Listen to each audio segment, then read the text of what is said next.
नमस्कार साथियों, स्वागत है आप सभी का आपके अपने ऑनलाइन इंस्टीट्यूट निशांत ज्ञान के यूट्यूब प्लेटफॉर्म पर। मैं नितिन उपाध्याय आप सभी साथियों का स्वागत करता हूं, अभिनंदन करता हूं आज के अपने इस वीडियो में। मित्रों, आप सभी लोग जानते हैं हम लगातार गणित चतुर्थ सेमेस्टर मैथ शिक्षण के लिए मैं लगातार वीडियोज आपको दे रहा हूँ। उसी कड़ी में मैं कल जो पिछला नेक्स्ट वीडियो मतलब प्रीवियस वीडियो मेरा गया था, उस वीडियो में मैंने जो है वर्गमूल और घनमूल की अवधारणा के बारे में बताया था। वर्गमूल के भाग विधि से कुछ सवाल मैंने आपको बताए थे और मैंने आपसे कहा था कि वो सवाल आप ज़रूर प्रैक्टिस कर लीजिएगा। आज की इस श्रृंखला में, आज की इस वीडियो में मैं आपके बीच जो है कुछ सवाल लेकर के आया हूँ। निश्चित तौर पे एससीईआरटी से जो भी सवाल बन सकते हैं मैं ये सवाल लेकर के आया हूँ। इसका एक पार्ट और आएगा, उसके बाद आपके जो चतुर्थ सेमेस्टर का लेवल का सवाल है जिसे हम घनमूल और वर्गमूल की अवधारणा से 3 क्लासेज में मैं आपका सारा का सारा चीज़ें कंप्लीट कर दूंगा और गारंटी ले सकता हूं किसी 3 वीडियो से वर्गमूल और घनमूल के सवाल आने वाले हैं। इससे बाहर सवाल नहीं आएगा। डिजिट भले अलग हो सकते हैं लेकिन सवाल यही आने वाले हैं। ठीक है, तो चलिए इस वीडियो की शुरुआत करते हैं। उसके पहले मैं आपसे ज़रूर इतना कहूँगा मित्रों, आप इस जैसे सभी वीडियोज़ को प्रेम देते हैं वैसे ही जो मैं ये वीडियो बनाता हूं इसको भी प्रेम दिया करिए। ज़्यादा से ज़्यादा इस वीडियो को जो है अपने दोस्तों तक आप शेयर किया करिए और अगर वीडियो को देखते हैं तो वीडियो को लाइक ज़रूर कर दिया करिए। लाइक करने से ज़्यादा लोगों तक वीडियो पहुंचती है और ज़्यादा से ज़्यादा लोगों तक जब वीडियो पहुंचती है तो हमारा भी उत्साहवर्धन होता है कि हम भी बेहतर कार्य कर रहे हैं। ठीक है, चलिए शुरुआत करते हैं। सबसे पहले इस सवाल की तरफ मैं आता हूँ। आपको मैं कल ही बताया था कि वर्गमूल क्या होता है और वर्ग क्या होता है। किसी संख्या का जब हम 2 बार गुणा करते हैं तो उसे वर्ग कहते हैं और जब हम वर्गमूल निकालने का प्रयास करते हैं तो हम सबसे पहले क्या करते हैं, किसी भी संख्या का अभाज्य गुणनखंड निकालते हैं। अभाज्य गुणनखंड निकालने के बाद 2 का जोड़ा बनाते हैं और 2 का जोड़ा जब बन जाता है उसमें से एक संख्या निकाल करके हम उसका वर्गमूल निकाल लेते हैं। कल की वीडियो में आपने देखा है। इस वीडियो मतलब पहले सवाल में दिया गया है कि निम्नलिखित संख्याओं में वर्गमूल के अंकों की संख्या बतानी है। अर्थात अगर मैं आपसे कहूं कि 25 का वर्गमूल कितना होगा तो आप कहेंगे भैया 25 का वर्गमूल तो हमको पता है, 25 का वर्गमूल 5 होगा। मैं कहूंगा भाई आप बताइए 64 का वर्गमूल कितना होगा। आप कहेंगे भैया 64 का वर्गमूल 8 होगा। इतना तो आप सभी लोग जानते हैं। मैं अगर कह दूं आपसे, आप बताइए बाबू कि 25 पंचे 25 25 संयम 625, 625 का वर्गमूल कितना होगा। आप कहेंगे 25 होगा। आपको पता है 25 का वर्गमूल 625 का वर्गमूल 25 या 25 का वर्ग 625। तो मैं अगर आपसे कहूं कि आपको ये कैसे पता चला कि 25 का वर्गमूल 5 होगा, आपने कहा कि भैया मैं नियम से निकाल लूंगा, 5 गुणे 5 कर दूंगा या 25 का अभाज्य गुणनखंड करके निकाल लूंगा। मैं कहूंगा भाई ये भी सही है, लेकिन आप बताइए इसमें वर्गमूल में अंकों की संख्या कितनी है, ये आपको कैसे पता। तो आप कहेंगे भैया निकाल करके बता सकते हैं। मैं कहूंगा निकाल करके बताने की कोई आवश्यकता ही नहीं है। आप केवल ऊपर रेखा खींच करके बता सकते हैं, ऊपर रेखा खींच करके बता सकते हैं कि वर्गमूल में अंकों की संख्या कितनी होगी। अगर 25 लिखा गया है, दाहिनी हाथ की तरफ से हम रेखा खींचना प्रारंभ करते हैं और 2 का रेखा खींचते हैं। कल मैंने भाग विधि के वर्गमूल में आपको बताया है कि 2 का जोड़ा बनाते हैं, इसमें एक जोड़ा बन रहा है अर्थात इसके वर्गमूल में अंकों की संख्या 1 होगी। उसी तरीके से 64 में एक जोड़ा बन रहा है तो इसमें वर्गमूल में अंकों की संख्या 1 होगी। इस तरीके से 625 को हम देखते हैं, दाहिने हाथ की तरफ से जोड़ा बनाना प्रारंभ करते हैं। 25 का जोड़ा बन गया, उसके बाद 6 का जोड़ा अलग से बन रहा है, जो सिंगल बचता है उसका भी हम अकेले ही जोड़ा बना देते हैं। अर्थात इसमें 2 जोड़ा बन रहा है, अर्थात इसके जो वर्गमूल में अंकों की संख्या प्राप्त होगी, कितनी प्राप्त होगी, 2 प्राप्त होगी। ठीक है, आपसे कहा जाए कि 625 में 625 का जब आप वर्गमूल निकालेंगे तो उसके अंकों की संख्या कितनी होगी, तो हम जोड़ा बनाएंगे, इसका जोड़ा हमको 2 मिलेगा अर्थात इसके वर्गमूल में अंकों की संख्या 2 होगी। ठीक इसी तरीके से 256 के वर्गमूल में अंकों की संख्या, इधर से जोड़ा बनाएंगे 1 2 अर्थात इसके वर्गमूल में अंकों की संख्या कितनी हो जाएगी, 2 हो जाएगी। 1225 में वर्गमूल में अंकों की संख्या कितनी होगी, इधर से जोड़ा बनाएंगे 2 अर्थात कितना जोड़ा बन गया, 2, वर्गमूल में अंकों की संख्या कितनी हो जाएगी, 2 हो जाएगी। उसी तरीके से 14641 में वर्गमूल के अंकों की संख्या बतानी है, इधर से जोड़ा बनाएंगे 1 2 3 अर्थात इसका जो 41 का बन गया, 46 का बन गया, एक का अलग बच रहा है तो एक का अलग ही बना देंगे। इसके वर्गमूल में अंकों की संख्या कितनी हो जाएगी, 3। इस तरीके से मान लीजिए मैं एक संख्या देता हूं 5 4 3 2 1 2 8, इसमें वर्गमूल में अंकों की संख्या कितनी होगी आपको बता देना है। ठीक है, ये आपके लिए होमवर्क है। इसका वर्गमूल नहीं निकलेगा, मैं जानबूझ करके इसका वर्गमूल निकलेगा कि नहीं निकलेगा मुझको पता नहीं है, लेकिन वर्गमूल में अंकों की संख्या कितनी होगी आप इसका उत्तर हमको बता दीजिए कमेंट बॉक्स में। ठीक है, चलिए मैं आगे की तरफ चलता हूं, ये सवाल आपको समझ में आ गया है, ठीक है। चलिए दूसरे सवाल की तरफ चलते हैं। दूसरा सवाल आपसे कहा गया है मित्रों, आप कल वर्गमूल की अवधारणा के बारे में समझ लिए थे, आज घनमूल की अवधारणा के बारे में मैं बताता हूं। देखिए मित्रों, वर्ग में आप दो बार गुणा करते हैं किसी संख्या का, और वहीं अगर कहा जाए किसी संख्या का घन करिए तो घन का मतलब है 3 बार गुणा करना, ठीक है। इसको ध्यान रखिएगा, अगर आपसे कहा जाए किसी संख्या का घन करिए तो घन का मतलब होता है संख्या का 3 बार गुणा, संख्या का 3 बार गुणा उसका घन होता है, ठीक है। और घन को हम कैसे रिप्रेजेंट करते हैं, कैसे दर्शाते हैं, ध्यान रखिएगा। 5 का घन अगर लिखना है तो 5 की घात 3 लगा देते हैं। और अगर मैं आपसे कहूं कि 5 की घात 3 का मान बताइए, इसका मतलब है 5 गुणे 5 गुणे 5, 5 का गुणा 3 बार करना है, और 5 पचे 25 पंचे 625, 5 पचे 25 पंचे 125 इसका उत्तर आ जाएगा, ठीक है। और अगर आपसे कहा जाए ये तो 5 का घन हो गया, अगर आपसे कहा जाए 5 का घन निकालिए तो 125 हो गया। अब वहीं पर आपसे डायरेक्ट उल्टा पूछा जा सकता है कि 125 का घनमूल बताइए, ठीक है। मैं आपसे कहता हूं कि 625 का घनमूल बताइए, कितने का बताना है? 625। चलिए 125 का ही घनमूल बताइए, 125 का घनमूल। 125 का आपको क्या निकालना है? घनमूल निकालना है। घनमूल निकालते समय क्या करते हैं? घनमूल निकालते समय सेम वही प्रोसेस करते हैं, किसका? जैसे हम वर्गमूल में करते थे, अभाज्य गुणनखंड निकालेंगे। अभाज्य गुणनखंड करने के बाद वर्गमूल में 2 का जोड़ा बनाते हैं, और घनमूल में क्या करते हैं? घनमूल में 3 का जोड़ा बनाते हैं, ठीक है भैया। चलिए 125 का घनमूल निकालना है आपको, इसी तरीके से निकालना है। 5 पंचे 25, सॉरी, ठीक है, 5 दूनी 10 करेंगे, उसके बाद 5 पचे 25 करेंगे, 5 पचे 25 हो जाएगा, और 5 एके 5 हो जाएगा, ठीक है। हम देख रहे हैं अभाज्य गुणनखंड करने पर कितना आ रहा है? 5 गुणे 5 गुणे 5 आ रहा है, ठीक है। 5 गुणे 5 गुणे 5 आ रहा है। अब 3 का जोड़ा बन गया, 3 का 1 का जोड़ा बन रहा है, अर्थात इसमें से एक संख्या निकाल लेंगे, इसका घनमूल कितना हो जाएगा? इसका घनमूल कितना हो जाएगा? 5 हो जाएगा, ठीक है। इस तरीके से आपको घनमूल निकालना है। मैं आपको घनमूल कुछ सवाल दे रहा हूं, जिसे आपको घनमूल निकालना है। क्या निकालना है? घनमूल, ठीक है। मैं कुछ सवाल दे रहा हूं, 1 मिनट रुकिए।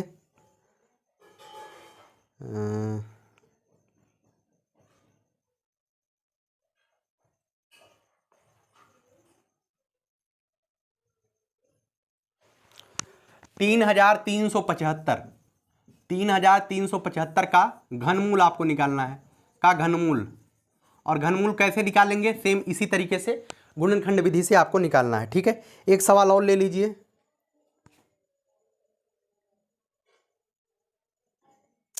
5,832 का घनमूल आपको निकालना है, ठीक है। घनमूल, इसका घनमूल, इसका उत्तर आएगा 15 और इसका उत्तर आएगा 18, ठीक है।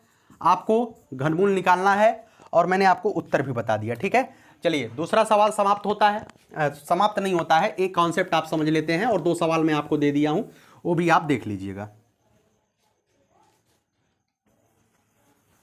ठीक है। चलिए सबसे पहला सवाल देखिए, यहां पर दिखा गया है, क्या 243 एक पूर्ण घन संख्या है? 243 क्या एक पूर्ण घन संख्या? अगर आपको ऐसे सवाल दिया जाए तो आपको क्या करना है? 243 का जो है पहले अभाज्य गुणनखंड निकालना है। निकालिए। सबसे पहले किससे कटेगा? आप विभाज्यता का नियम अगर जानते हैं तो 4 2 6 3 9, 3 की विभाज्यता क्या होती है? संख्याओं को जोड़ करके हम उससे किस में भाग दे देते हैं? 3 से भाग देते हैं। अगर वो कट जाता है तो और मतलब वो 3 से विभाज्य होता है। तो 243 को हम देते हैं 2 4 6 3 9, अर्थात 9 आया, और 9 जो है 3 से विभाज्य है, अर्थात हम इसे जो है 3 से विभाजित कर सकते हैं। 3 से विभाजित करिए, 3 8 24, 3 1 3, 81 आ गया। अब 81 8 1 9, 3 से कट जा रहा है 9, ये फिर जो है 3 से विभाजित हो जाएगा। 3 27 3 81 होता है, 3 से फिर भाग करेंगे, 3 9 27 होगा, 3 3 9 होगा, 3 1 3 होगा। अब जब अंत में 1 आ जाएगा उसके बाद हम छोड़ देंगे। अब 243 का जो अभाज्य गुणनखंड प्राप्त हुआ, कितना प्राप्त हुआ? 3 गुणे 3 गुणे 3 गुणे 3 गुणे 3, कितना प्राप्त हुआ? 3 3 8 24, 3 1 3, 3 27 3 81, 3 9 27, 3 3 9, 3 1 3। अब हम देख रहे हैं मित्रों, क्या देख रहे हैं? अब हम देख रहे हैं कि इसका जोड़ा बनाएंगे। पूर्ण घन के लिए कितने का जोड़ा बनाएंगे? 3 का जोड़ा बनाएंगे। 3 का जोड़ा बनाइए, एक जोड़ा ए बन गया, एक जोड़ा ए बन गया, दूसरा जोड़ा नहीं बन रहा है ना, अर्थात 243 में 3 3 का समान जोड़े आपको नहीं प्राप्त हो रहे हैं। अगर यही एक जोड़ा और बन जाता तो हम कह देते 243 एक पूर्ण घन संख्या है। 243 का पूर्ण घन हम नहीं निकाल पा रहे हैं, क्यों? क्योंकि हमको जोड़ा नहीं मिल रहा है। अगर एक ठीक 3 और मिल जाता तो हम ये कह सकते थे कि पूर्ण घन संख्या है। यहां पर लिखिएगा, अभाज्य गुणनखंड करने पर, अभाज्य गुणनखंड करने पर, अभाज्य गुणनखंड करने पर, अभाज्य गुणनखंड, अभाज्य गुणनखंड करने पर, अभाज्य गुणनखंड करने पर 3 का जोड़ा, 3 का जोड़ा, 3 का जोड़ा नहीं प्राप्त हो रहा है, नहीं प्राप्त हो रहा है, हो रहा है। इस प्रकार हम कह सकते हैं, हम कह सकते हैं, इस प्रकार हम कह सकते हैं कि 243 पूर्ण घन संख्या, पूर्ण घन संख्या नहीं है। क्या है? पूर्ण घन संख्या नहीं है। देखिए भैया, बीटीसी में आप चतुर्थ सेमेस्टर में चले गए हैं और आपको पता है कि कैसे लिखने पर आपको नंबर मिलेगा। तो प्रॉपर तरीके से आप जब तक नहीं लिखेंगे तब तक आपका नंबर काट लिया जाएगा, ठीक है। पीएनपी वाले इसी तरीके से आपको नंबर देते हैं और पूरा आप सवाल हल किए रहेंगे तभी आपको नंबर मिलता है। बाकायदा आप पूरे सवाल को हल करने का प्रयास करिए और एक एक पॉइंट को अच्छे से डिस्कस करते हुए चलिएगा, ठीक है। पहला सवाल समाप्त हो गया। उसके बाद इसमें मैंने एक आगे सवाल लिख दिया है 729। आपको चेक करना है क्या 729 एक पूर्ण घन संख्या है, ठीक है। मैंने आपके सामने एक सवाल यहां पर लिख दिया है 729। क्या लिखा है? 729। अब ये बताइए क्या एक पूर्ण घन संख्या है या नहीं है, ठीक है। चलिए दूसरे सवाल की तरफ आते हैं। 9/-9/3 इस तरीके से, देखिए इस तरीके से लिखा गया है। -9/3 का क्या निकालना है आपको? पूर्ण घन। इसका मान आपको निकालना है। देखिए मित्रों, इसका मान निकालते समय क्या करेंगे, इसका मतलब है कि -9/3 लिखा गया है तो इसका मतलब -9⁻³ लिखा गया है, नीचे 3⁻³ लिखा गया है, ठीक है। इसका मतलब है -9⁻³ लिखा गया है, नीचे 3⁻³ लिखा गया है। a/b की पावर m अगर ऐसे लिखा गया तो इसका मतलब है a की पावर m ऊपर बटे b की पावर m नीचे, ठीक है। ऊपर -9/3 है, इसका मतलब अंश में ही माइनस लगा है, हर में माइनस नहीं लगा है। इस बात को ध्यान रखिएगा दिमाग से। अगर -9/3 लिखा है तो इसका मतलब है अंश में माइनस है, हर में माइनस नहीं है। इस तरीके से -9⁻³ हो जाएगा और 3⁻³ हो जाएगा। और -9 गुणे -9 गुणे -9 3 बार कर दीजिए, नीचे 3 का गुणा 3 बार कर दीजिए, 3 3 9। 9 का गुणा जब आप 3 बार करेंगे तो कितना हो जाएगा? 9 9 81। और 81 का जब आप 9 में गुणा करेंगे कितना हो जाएगा? 9 1 9 9 8 72। कितना हो जाएगा? 729 हो जाएगा। अब प्लस का 729 होगा कि माइनस का 729 होगा? तो मैं आपको बता दूं, अगर माइनस की घात विषम है, अगर माइनस की घात विषम है तो माइनस का चिन्ह आता है हल करने पर, और अगर माइनस की घात सम है तो हल करने पर फाइनल धनात्मक संख्या प्राप्त, धनात्मक चिन्ह प्राप्त होता है। अगर माइनस की घात विषम है, माइनस की घात 3 है तो हल करने पर माइनस ही प्राप्त होगा, -729। ऐसे ही आप देख लीजिए, माइनस माइनस का गुणा प्लस होता है, यहां पर प्लस हो गया, अब प्लस और माइनस का गुणा माइनस हो जाएगा। या ऐसे भी आप समझ सकते हैं कि अगर माइनस की घात विषम है, माइनस की घात 3 है, माइनस की घात 5 है, माइनस की घात 6 है, माइनस की घात 7 है, माइनस की घात 9 है, माइनस की घात 11 है, अगर माइनस की घात विषम है तो उसको हल करने के बाद जो संख्या प्राप्त होगी हमें निगेटिव प्राप्त होगी, माइनस में ही प्राप्त होगी। अगर माइनस की घात सम है अर्थात माइनस की घात 2 है, माइनस की घात 4 है, 6 है, 8 है, इस तरीके से है तो उसको हम हल करेंगे तो वो हमेशा धनात्मक प्राप्त होगा। अर्थात माइनस की घात 5 बराबर प्लस, माइनस की घात 6 बराबर प्लस आएगा, ठीक है। इस बात को ध्यान रखिएगा, ठीक है। -729 बटे 3 3 9 27 हो जाएगा। तो इसका उत्तर कितना हो जाएगा? -729 बटे 27, ठीक है। दूसरा सवाल समाप्त हो गया, ठीक है। उम्मीद है कि आप समझ पा रहे होंगे। तीसरे सवाल की तरफ चलते हैं। तीसरा सवाल आपके सामने दिया गया है, क्या दिया गया है? 0.001 का घनमूल क्या होगा? क्या दिया गया है? 0.001 का 0.001 का घनमूल क्या होगा? घनमूल क्या होगा? मित्रों ध्यान रखिएगा, ऐसे सवालों को करते समय मैं आपको बता दूं क्या आपको करना है। देखिएगा मित्रों, घन करते समय क्या करते हैं? घन करते समय करते हैं कि संख्या का 3 बार गुणा करते हैं।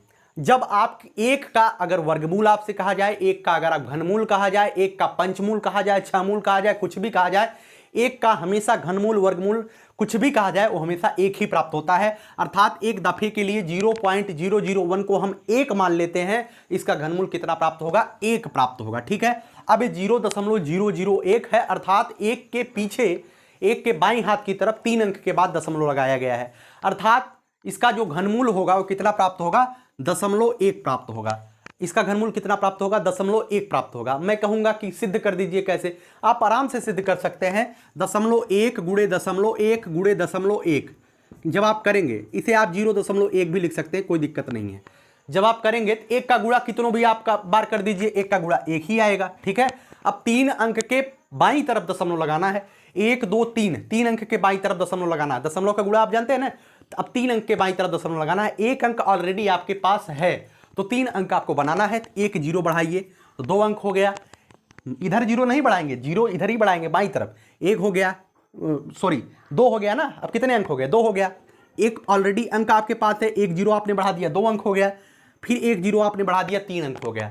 अब एक दशमलव यहाँ पे बढ़ा दीजिए, 0.001, अर्थात 0.1 का जब हम 3 बार गुणा करते हैं 0.001 प्राप्त होता है, अर्थात 0.001 का घनमूल कितना होगा, तो 0.1 होगा। ठीक है, ये आपके ऑब्जेक्टिव में 100% आने वाला है चतुर्थ सेमेस्टर में। ठीक है, चलिए मित्रों, समझ में आ गया ना। कल मैं दशमलव के घनमूल और वर्गमूल निकालना सिखाऊंगा, कल तीसरी क्लास में दशमलव का ही काम चलेगा। चलिए चौथा सवाल आपके लिए मैं रखता हूं। चौथा सवाल आप लगाइएगा। सबसे पहले आपको क्या करना है, संयुक्त भिन्न को 2 सही 14/15 लिखा गया है, इसको आप किसमें बदल लीजिएगा, ये 2 सही 14/25 लिखा गया है, इसको आपको बदलना है इकाई भिन्न में। एक ऐसा भिन्न है, ये जो है संयुक्त भिन्न है। इकाई भिन्न में बदलने के लिए क्या करते हैं, 25 का 2 में गुणा करते हैं, 14 जोड़ देते हैं। 25 गुणे 2 धन 14/25 हो जाएगा। 25 दूना 50, 14 64/25। अब 64/25 का आपको क्या करना है, वर्गमूल निकाल देना है। 64 का वर्गमूल 8 आ जाएगा, 25 का वर्गमूल 5 आ जाएगा, 8/5 इसका उत्तर हो जाएगा। आप लोग देख लीजिएगा कैसे आपको लगाना है। चौथा सवाल समाप्त होता है। ठीक है, चलिए मित्रों 5वें सवाल की तरफ चलते हैं। 5वां सवाल कितना आसान है देखिएगा। देखिए मित्रों क्या कहा गया है, ऐसे सवाल 100% आपकी परीक्षा में एक सवाल 100% आएगा। इन तीनों सवालों से ध्यान से इत्मीनान से देख लीजिएगा ये सवाल। ठीक है, 10 मिनट समय और लूंगा, मैं ये तीनों सवाल आपको बता दूंगा।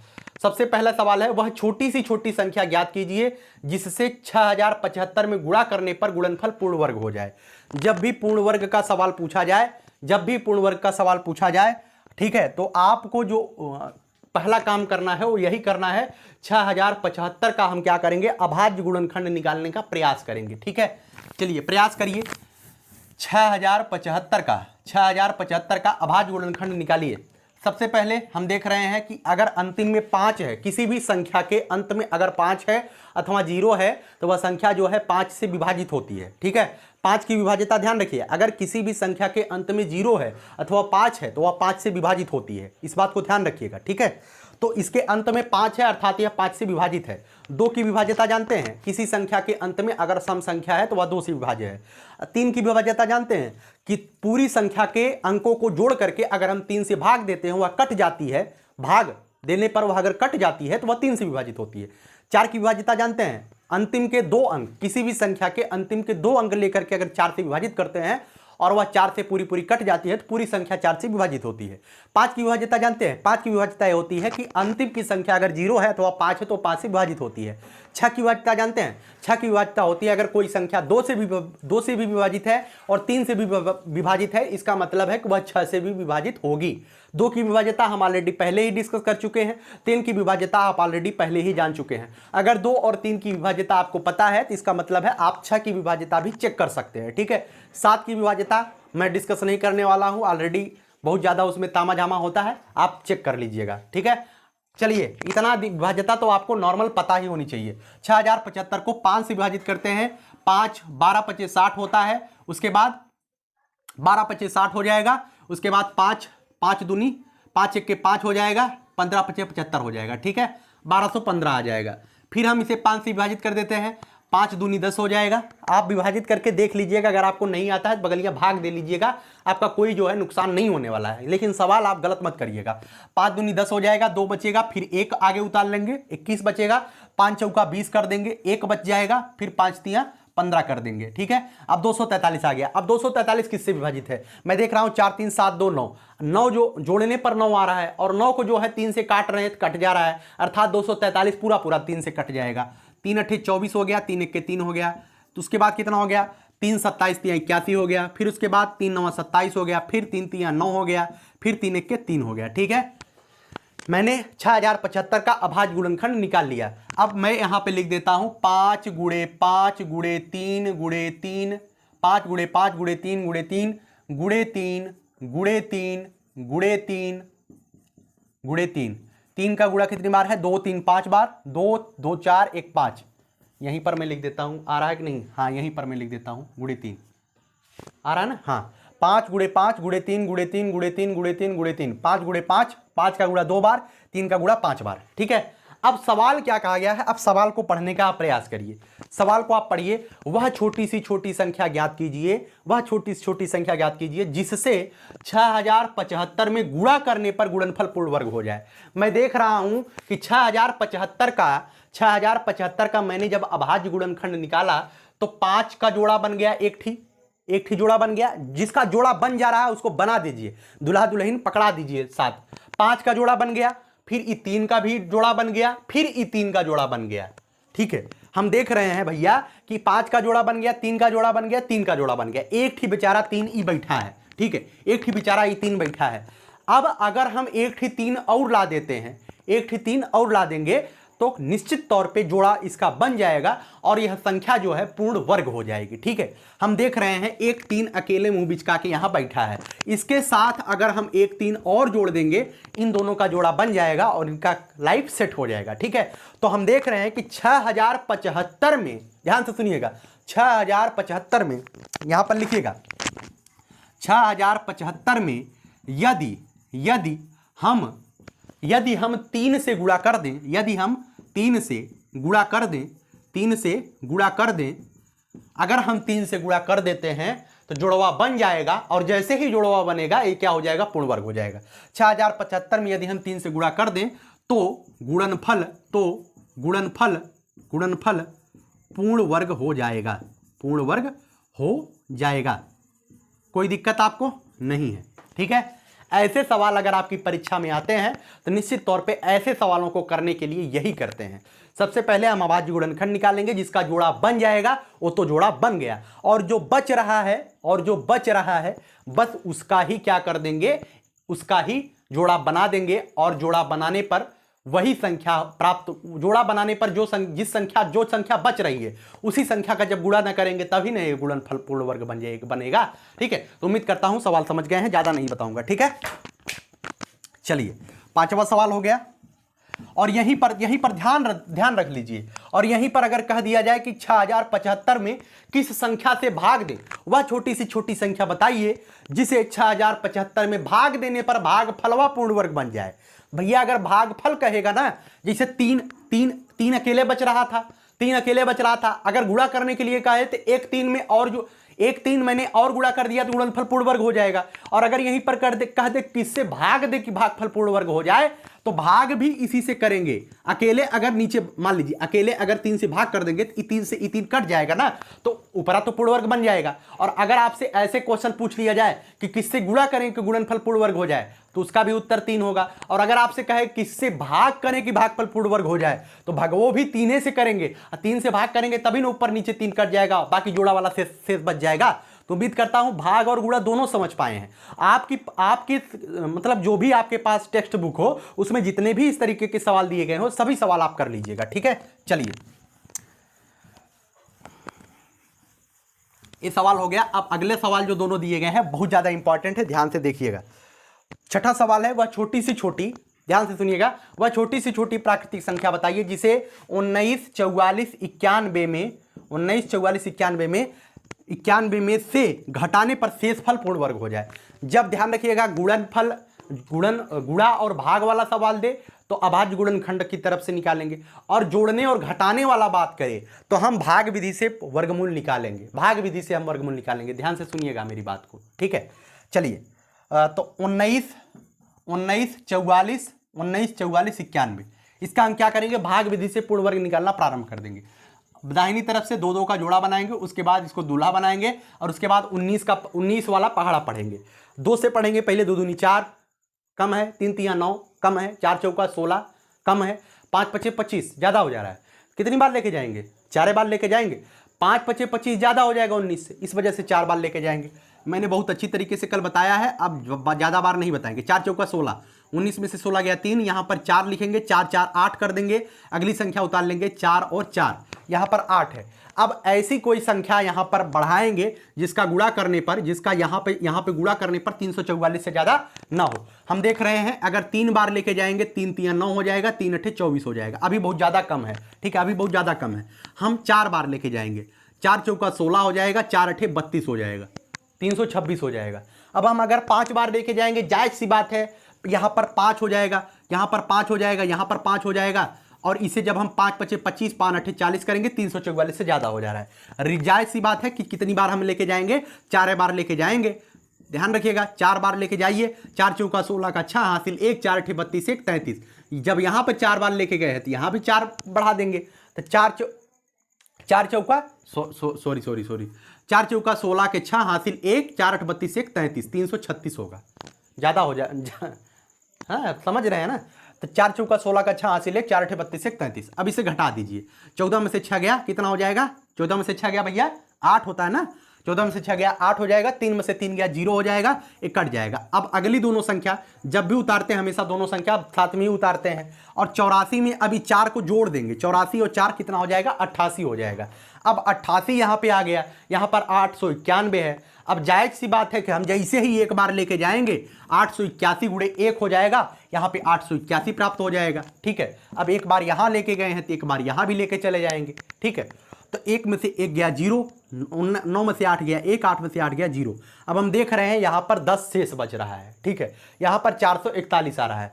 जो शेष बच रहा है, ध्यान से सुनिएगा मेरी बात को इत्मीनान से सुनिएगा। जब सवाल इस तरीके से आपसे पूछा जाए, वह छोटी सी छोटी प्राकृतिक संख्या बताइए जिसे 1,94,491 में से घटाने पर शेष फल पूर्ण वर्ग हो जाए। जब घटाने की बात करेगा, आप भाग विधि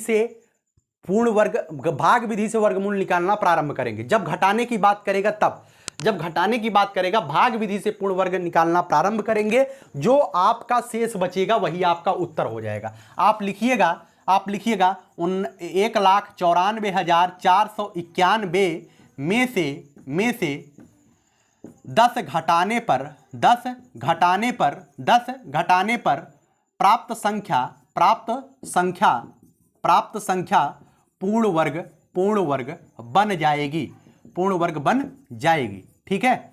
जब आपसे कहेगा घटाने के लिए तो आप यही प्रोसेस करिएगा, और जैसे ही सवाल आपसे कहे कि क्या जोड़ा जाए, ध्यान से सुनिएगा, जैसे ही आपसे कहे कि क्या जोड़ा जाए, तो अब आगे की प्रोसेस में आपको बता देता हूं। देखिए 7वां सवाल मैंने वही लिया है।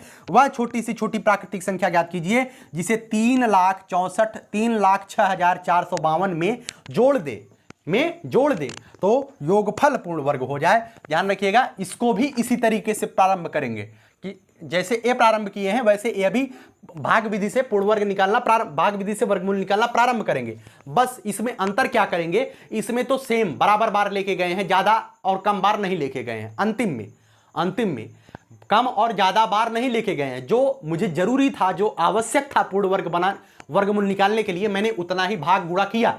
लेकिन जब जोड़ने की बात कही जाएगी, बस यही ध्यान देंगे, अंतिम में जैसे यहां पर एक ही बार लेके गए हैं, जरूरत हमको एक ही था, लेकिन जैसे ही जोड़ने की बात कहेगा एक अधिक, जो मतलब जितना प्रॉपर जाना चाहिए उससे एक बार ज्यादा लेके चले जाते हैं। बस आपको यही काम करना है भैया।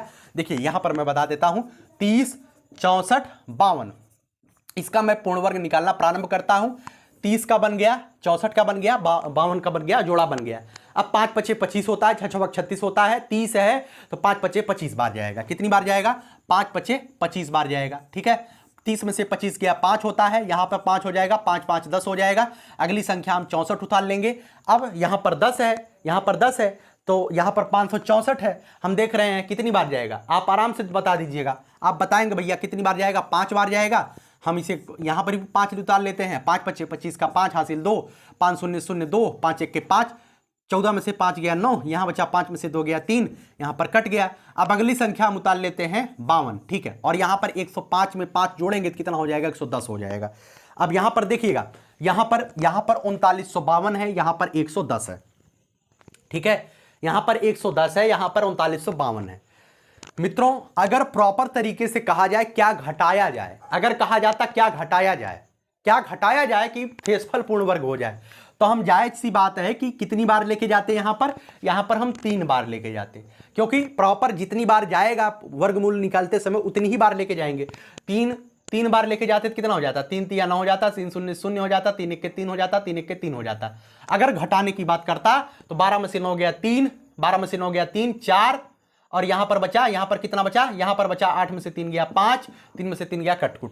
तो घटाने की अगर बात करता तो कितना हो जाता, 543। कितना हो जाता भैया, 543। ठीक है। अगर कहा जाता वह छोटी सी छोटी प्राकृतिक संख्या ज्ञात कीजिए जिसे 3,06,452 में घटाने पर यहां पर घटाने की बात करता, घटाने पर पूर्ण वर्ग हो जाए तो 543 होता। लेकिन जो जोड़ने की बात कर दिया है तो प्रॉपर यहां पर 3 बार नहीं लेके जाएंगे, एक अधिक बार लेके चले जाएंगे, बस एक अधिक बार लेके चले जाएंगे। कितना हो जाएगा, 4।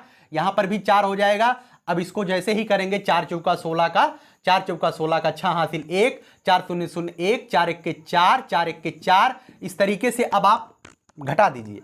अब आप 4416 में से 3952 को घटाएंगे, कितना हो जाएगा, 4416 में से 3952 को घटाएंगे, कितना आएगा भैया, 6 में से 2 गया 4, यहां बचा कितना, 6 में से 2 गया 4, और यहां बचा 11 में से 5 गया 6, और यहां बचा 13 में से 9 गया 4, कितना बचा, 464। कितना बचा, 464 माइनस का 464। बस यहां पर 4 है तो यहां भी 4 बार जाएगा, तो आप ऊपर 4 लिख दीजिएगा। ठीक है भैया, है ना। तो आप जो 464 आया है बस यही आपका उत्तर है। आप क्या कहेंगे कि 464 को 3,06,452 में जोड़ने पर योगफल जो प्राप्त होगा वो पूर्ण वर्ग प्राप्त होगा।